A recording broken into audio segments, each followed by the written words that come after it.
मी विमान अपघाताची थायलंडमधील फुकेतवरून दिल्लीकडे येणारं एअर इंडियाच्या विमानाला एअर टर्ब्युलन्सचा सामना करावा लागला। तीव्र हवेच्या झटक्यांमुळे विमान अचानक 300 फूट खाली आलंय। अचानक घडलेल्या या थरारक प्रसंगामुळे प्रवाशांमध्ये भीतीचं वातावरण होतं। यात थरारक घटनेमध्ये 17 जण गंभीर जखमी झाले तर एकाच्या कानाचा पडदा देखील फाटलाय। पायलटनं प्रसंगावधान राखत विमान दिल्लीमध्ये सुखरूप उतरवलंय। डीजीसीएनं या संपूर्ण प्रकरणाची सखोल चौकशी सुरू केली आहे। को फीट तो आई एम नॉट पायलट। हम आ रहे थे, 1-1.5 घंटा हुआ था फ्लाइट को। सुबह अर्ली मॉर्निंग का टाइम था, हम सो ही रहे थे फ्लाइट के अंदर।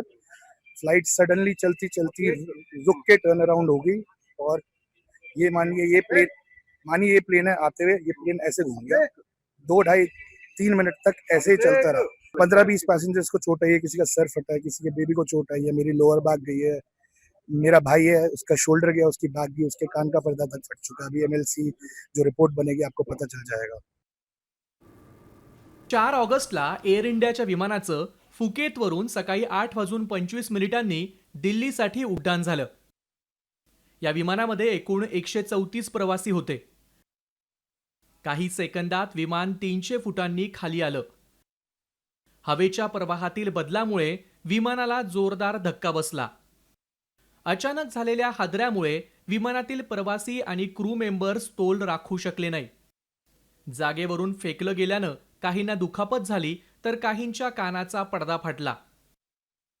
प्रसंगावधान राखत पायलटनं दिल्लीमध्ये सुरक्षित लँडिंग केलं।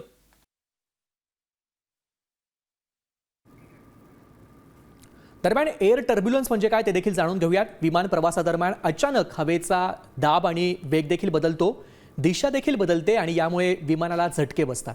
अशा झटक्यांनाच तांत्रिक भाषेमध्ये टर्ब्युलन्स किंवा अपड्राफ्ट किंवा डाऊनड्राफ्ट असं म्हणतात। अशा परिस्थितीमध्ये विमान काही फूट खाली येतं किंवा विमानाला हादरे बसतात।